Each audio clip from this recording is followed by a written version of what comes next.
Assalamu alaikum wa rahmatullahi wa barakatuh. Alhamdulillah. Tuchali mu byakulabirako ebya idgham bi ghunna na idgham bi ghayri ghunnatu. Idgham bi ghunnatu na idgham bi ghayri ghunnati nga tukozesa ki tanwin. Tubadde wano kati agamba nti wa walidin wa ma walad wa walidin wa din wa walidin wa ma walad. Kati agamba nti atanwinu fi wa walidi eno tanwini eno jaa ba'dahu harful waw wazze ennyukuta ya waawu then nekubera nga okulamula kwa tanwini eno efuuse ya idghamu bi ghunnatin nti olina jibuliza mu waawu nga bw'owuna n'ogamba wa walidin wa din wa walidin wa ma walad wa walidin wa ma walad. Okitegedde? Then one example 2 agambye nti wailul likulli humazatin lumaza.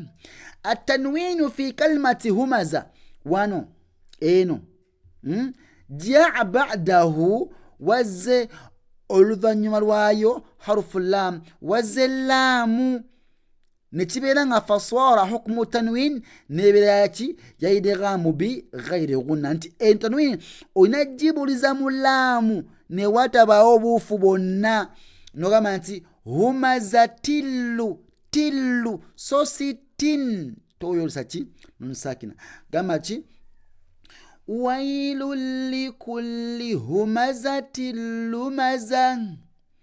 Same here wailulli so si wailun silun ne wailulli lam idgham bi ghayri aw bila ghunna. Itegedde? Wailul likulli humazatin lumaza wailul likulli humazatin lumaza.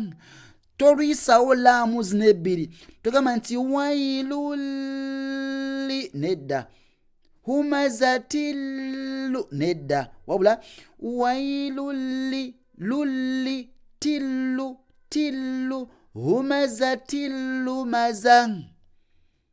Okitegedde? Kano ka example akasembayo nako tukabe inshallah tukutereze mukwano katono nnyo.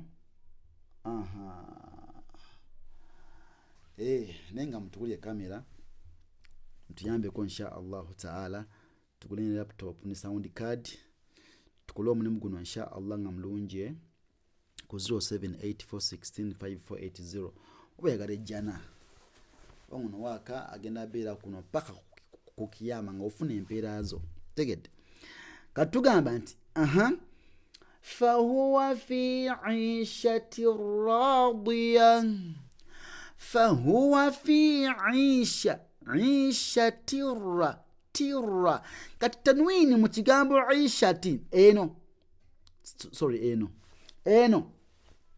jaa ba'daha harfu ra'u waze ra'u eno mu kigambo radiya kati nebanga tanwini efuuse yaki ya idghamu bila ghunna toyina kuwuuna gamba nti 'isha tirra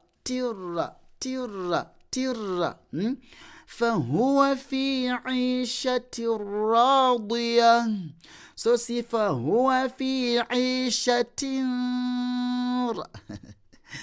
tebijina kujja. Okitegedde? So kati eno tanwin tujibuliza muki mu ra'u. Kategedde ako. Barakallahu fikum jazakumullahu khairan fi dunya wal akhirah.